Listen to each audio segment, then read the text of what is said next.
Bills were piling up, and I was barely managing to keep my head above water. My savings were running out fast, and I urgently needed a job to pay my rent and buy groceries. While searching for jobs online, I came across a promising ad on Craigslist. It said they needed a caregiver for an elderly couple, mostly to help the wife. The job sounded perfect because it offered good pay and flexible hours, which I really needed. The job included helping with bathing, dressing, and sometimes cooking and cleaning. They wanted someone with experience, a kind heart, and a hardworking attitude. Even though there were some spelling mistakes in the ad, it sounded perfect. I did wonder why they didn't ask for any specific requirements like certifications or references. My other attempts to find a job had not worked out at all, so I was feeling really down and worried about paying my bills.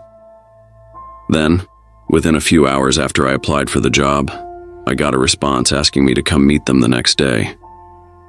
The town where the job was located was small, with just one main road running through the center. There were a few homes on each side of the street.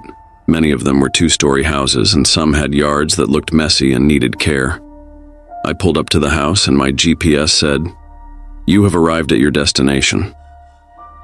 I got out of my car and took a moment to look around. The neighborhood seemed quiet but a bit run down. As I was looking around, I saw an elderly man sitting in a chair on his front porch. Our eyes met, and he gave me a small, tired smile. I smiled back and waved to him, but he didn't wave back. Instead, he just looked at me with a blank face. Even though the sun was shining and it was warm outside, I felt a sudden chill run down my spine. Finally, an elderly man named Douglas answered the door after my knocking. He seemed a bit frail but kind. He invited me in and told me to sit in the living room. I found a chair and sat down, waiting for him to come back. Then I heard Douglas stumble a couple of times on the wooden stairs, making a thud sound every few steps. Worried, I got up and went to the bottom of the stairs. I called out, "Are you okay, sir?" But by the time I reached there, he had already disappeared around the corner upstairs.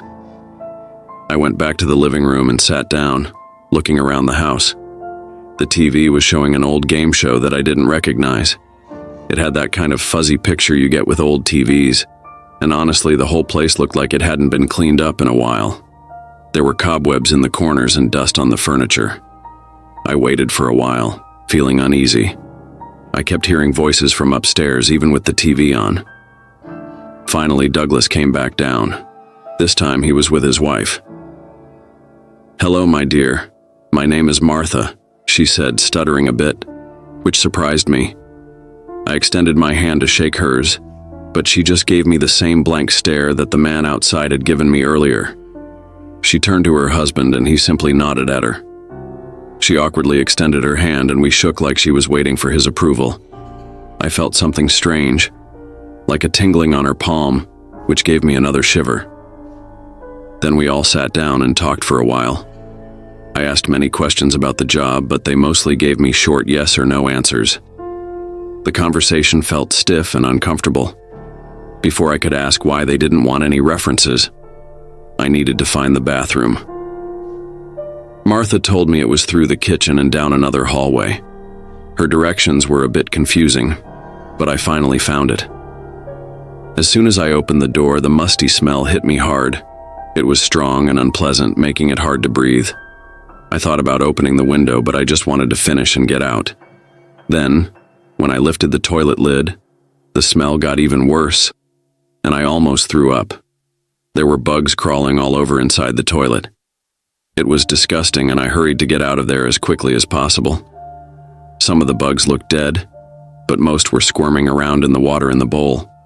Many were climbing over each other to get out, falling onto the floor and crawling toward my feet. I pulled the door open so hard it slammed into the wall, but I only made it a few feet before I stopped suddenly. Martha was standing at the end of the long hallway, completely still. The lighting was poor, casting shadows that made it hard to see her face or anything else clearly. It gave me a creepy feeling like something wasn't right. "Are you okay, dear? We heard you scream. Is everything all right?" "Yeah, you guys have a lot of bugs in here, maybe cockroaches. I couldn't tell. And I'm really sorry about the door. My hand slipped, I explained. Don't worry about the door, dear, it happens all the time. Come into the kitchen and we'll have some tea. I didn't really like tea, but I figured I needed to try and make up some ground with them.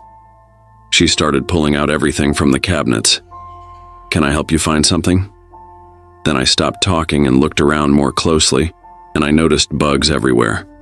On top of the cabinets, on top of the refrigerator, and even on Martha's clothes. There were possibly hundreds of them.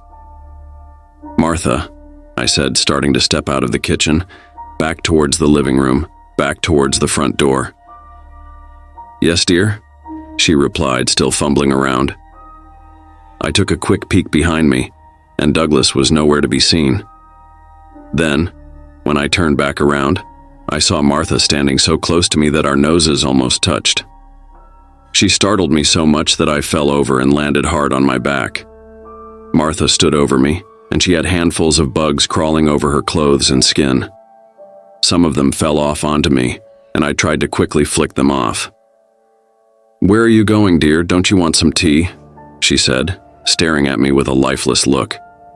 I quickly got up, opened the door, and ran. Then I started the engine and floored the gas pedal as hard as I could, getting out of that crazy house as soon as possible. Was that woman keeping all those bugs as pets? There's no way I'd take a job as a caregiver in a place like that, but if I were to even consider it, I'd have to clean the whole place first before starting my first shift. I never set foot in that house again, and didn't bother replying to the Craigslist job ad after that. Sure, I needed a job, but I was not willing to put up with that kind of weirdness.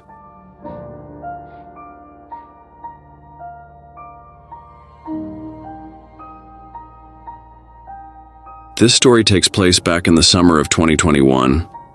During that time, I had just recently gotten a new car. Before that, I had been driving an old 2004 Chevy Trailblazer, which, if you don't know, is an SUV. I didn't think it would be worth that much, but I still decided to sell it on Craigslist. After all, that's where I had bought it years earlier, and I had taken good care of it for the most part. I took some pictures out in my driveway and then listed the car. It ran pretty well and was very reliable, so I knew somebody would be interested. I listed it for $2,000 and waited. I wasn't in a rush to sell it, and it took about 2 days before I got the first response to the ad. The response was from someone asking if the car was still for sale. I said yes, and they texted back asking if they could take a look at it. We then arranged a meeting after the person got off work the following day. I asked for their name, and he said his name was Barry. He said he got off work at 8 p.m. I suggested we meet in the parking lot of a nearby Walmart because it was a big lot and a public area, as I didn't want a random person showing up at my house. Barry agreed, and the next day I drove out to the Walmart, which was just 5 minutes away from my house. I got there early and looked around the parking lot. I told him I was in the very back corner, where you really couldn't miss me. The parking lot was always empty in the back half, often used by truckers or RVs to park overnight. The first red flag happened before Barry even showed up. I should have driven away right then and there. He texted me saying he was there and asked what my car looked like. I was thinking, seriously? You're the one interested in buying the car and you don't even remember what it looks like? I gave him a description, a gray SUV in the back corner. He then replied saying he saw me and was driving over. I looked around and watched a much newer-looking car approach me. It looked to be a red Ford Focus that was only a few years old. He parked right next to me, and I watched a man get out. He was younger looking, maybe around 30, with dark brown hair and black glasses. I got out of my car and walked over to him. We met out front of my car and shook hands. I told him some basic information about the car as he looked at it. Less than a minute in, he asked if we could go for a test drive. I said yes, and Barry got into the driver's seat of my car while I got into the passenger seat. I noticed he was on his phone a lot in the short time since he had gotten out of his car. Something just seemed a little bit strange about this guy. When he started driving, I asked him if he knew the area and if he could drive on some roads close by. He said he knew it well, and we left Walmart and headed to a quieter area. Barry went down a road that I had only been on a couple of times. It was a somewhat quiet road with a speed limit of 35, and there were patches of woods here and there and some industrial-looking buildings. During the drive, things were pretty quiet. I talked about the car for the first couple of minutes, but Barry didn't really respond or say anything back to me. I remember him looking at his phone once while driving, and I told him he shouldn't do that. He was like, "Oh, sorry," and then he put it away. I asked him how he thought the car was driving and if he liked it. He just said yes, and it was good. After maybe 5 minutes of driving, I was starting to think we should head back. That's when Barry suddenly began slowing down. He then pulled off the road suddenly and into this really run-down parking lot. There were woods on both sides leading into it, and the parking lot had tons of potholes and looked like it was for a warehouse. When he got into the parking lot, he drove in a little ways and then stopped the car. I noticed there was one other car in this parking lot. At first, I thought maybe Barry just wanted to turn around in there, but when he stopped the car, I was really confused. Barry then shut off the engine and took the key out of the ignition. Then he opened up his driver's door and started to get out. I was really confused and just watching him, wondering what was going on. As he was getting out, he suddenly yelled at me to get out of the car. I looked to my right and saw 3 men getting out of the other vehicle that was also in the parking lot, and they were walking towards us. They were maybe like 50 feet away. These men started walking at a fast pace, and Barry stepped out in front of my car and waved at me to get out. He yelled at me again to get out of the car. I knew I was in trouble at that point. I didn't know what these guys wanted, but I quickly realized something. My car had 2 keys, and I had brought the spare just in case I sold it that night. It was in my pocket. After Barry saw I wasn't getting out of the car, he started walking over to my passenger door. I figured he was going to try to force me out. Meanwhile, the other 3 men were now only about 20 feet away. I reached into my pocket and felt for the lock button on the spare key. I pushed it, and when Barry got closer, I moved over into the driver's seat. He reached the door and tried opening it, but it was locked. In that moment, I quickly put my spare key into the ignition and started the engine. Barry still had the other key and could unlock it if he got it. When the car started, I saw Barry reaching into his pocket and saw the other men start running. As soon as the car was started up, I put it into drive and slammed my foot on the gas. The car jerked away from everyone, and they gave chase on foot for a short time before I sped away. I then made a quick U-turn as the men were now running for their vehicle. I drove out of that pothole-filled parking lot as fast as I could and then back onto the road. I took the first turn I saw from that road, and the men were not able to reach me in their car on time.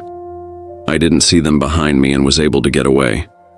I went straight back to my house, and when I made it back home, I called the police and reported the whole thing. I told them about the car at Walmart that Barry had left and gave as much information as I could. I later found out that the car Barry used to get to Walmart was found still there and came back as stolen. I'm not sure if Barry and those other guys were ever found. I know that I'm just really glad I had the spare key with me and was able to get away from them.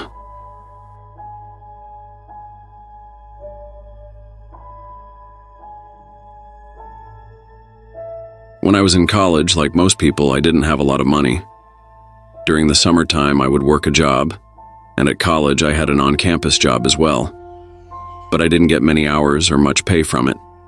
I didn't have the time for a normal or even part-time job while I was at school, because I had a lot of homework and spent extra time studying since school was difficult for me. During my junior year, I really wanted some more money. I decided to go on Craigslist and look for some quick jobs that I could do. One day I went on and looked under the general labor section. These would be good jobs for me because I was a pretty fit 21-year-old guy, hoping to find something like yard work. Soon I saw an ad that simply said yard cleanup. This was just what I was hoping for, so I clicked on it. There weren't many details at all. It just said, "Need someone to clean up my yard. Will take a couple of hours. Pay $100. The ad had only been posted an hour earlier, so I responded quickly. The person got back to me soon, and I agreed to the job. They asked if I could come on Friday night, and I asked what time. They said 9 p.m. This was kind of strange to me because I would expect to be doing yard work during the daytime. I should have questioned them and asked why so late, but I didn't. I was just afraid if I did, they would get mad and find somebody else. I really wanted the money, plus I was free at that time and didn't have class the next morning. I agreed to it and they gave me the address. On Friday night, I put the address in my phone and drove to the location. I had never been to that area before and it was almost 20 minutes away. The location was a house with a pretty decent-sized yard. It was in a residential neighborhood, but I couldn't tell much about the area because it was nighttime and really dark. There were only a couple of dimly lit street lamps around. I let the person know that I was there by texting them, and then got out of my car. I was about 5 minutes early and started walking up to the house. It was a 2-story house that looked pretty average to me. There were some overgrown bushes in the yard as well as leaves and such. I walked up to the front door and rang the doorbell. All the lights in the house appeared to be off, which was kind of strange. About a minute went by and nobody came to the door. Then I knocked, thinking maybe their doorbell was broken or something. After knocking, I still heard nothing. I waited and then double-checked on my phone to make sure I was at the correct address. I was, but nobody responded to my text either. I knocked one more time. Still, no one came to the door. But then I heard something out in the yard. It sounded like footsteps coming from my right, almost from the side of the house. I looked over, but it was very dark, and there was also a tree blocking my view, so I couldn't see anything. I took a couple of steps back to look. The footsteps were a ways away, but clearly in the yard of the property I was at. When I moved back, the footsteps stopped. I called out, asking if somebody was there. I thought maybe it was the homeowner, but I didn't get a response. I was starting to feel kind of creeped out by this situation. Then I heard the footsteps again. I couldn't take it anymore and started walking away. I didn't look behind me and walked all the way to my car. I got inside and locked the doors. I looked out to the yard and didn't see anyone. Then I checked my phone for the last time to see if there was a response. Still nothing. I started driving back to my college apartment. But when I was still on that quiet street, I saw a car appear behind me.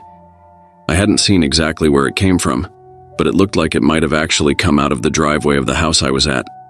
The car followed me off that street and on to the next one. When I got back on the highway to go back to campus, the car did as well. It stayed with me when I took the exit too. By then, I was getting really suspicious. I kept driving, but when I got about a mile from campus, the car finally stopped following me. It took a left when I took a right. I was able to make it back. But after that, I decided not to go on Craigslist anymore. I don't know if the car that followed me had anything to do with it or not. I feel like it did, but I don't have any proof. What I do know is that the experience was very strange. The person never contacted me at all after that, and I still don't know who was walking behind the tree. They definitely heard me when I called out to them but didn't respond. I'm glad that I left when I did.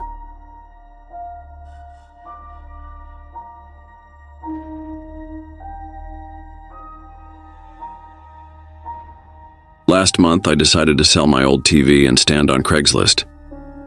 I had a new, larger TV mounted on the wall, so the old one was just taking up space in the dining room. My wife had been urging me to get rid of it, and I thought I could make some money from it. After a few days with no interest, I was considering lowering the price, but then I got a message from a man who seemed interested. He asked to see it, and after confirming he was serious, I gave him my address and arranged for him to come over at 7 p.m. the next night. We live in an average-sized 2-story home, and because the TV and stand were bulky, I didn't want to move them to a public place. It seemed fine to give out my address. The next night I waited for him, but he didn't arrive until 8 p.m. When he finally showed up, it was dark outside, and he came in a small sedan, which clearly couldn't fit the TV or stand. I watched as he drove slowly by the house, and then parked a bit further down the street, almost out of sight. He walked up wearing a hooded sweatshirt and looked to be in his 20s. I invited him in and showed him the TV and stand. After a few seconds of looking, he said he wanted to buy it but couldn't pay until Friday. Annoyed, I walked him to the door asking why he came if he couldn't buy it today. He said he just wanted to see it and left. After he left, I sat on the couch to watch TV. My wife, who had been upstairs, came down and asked why the guy had gone into our backyard. I was confused. She told me she saw him walk around the house and into the backyard. I looked out the front window and saw his car still down the street. I checked the back windows and saw him hiding behind a bush. I cracked open the window and yelled that I would call the police if he didn't leave. He got up and sprinted back to his car, driving off quickly. I took the listing off Craigslist and reported the incident. I regretted giving him my address and was grateful my wife saw him go into the backyard. Who knows what he was planning?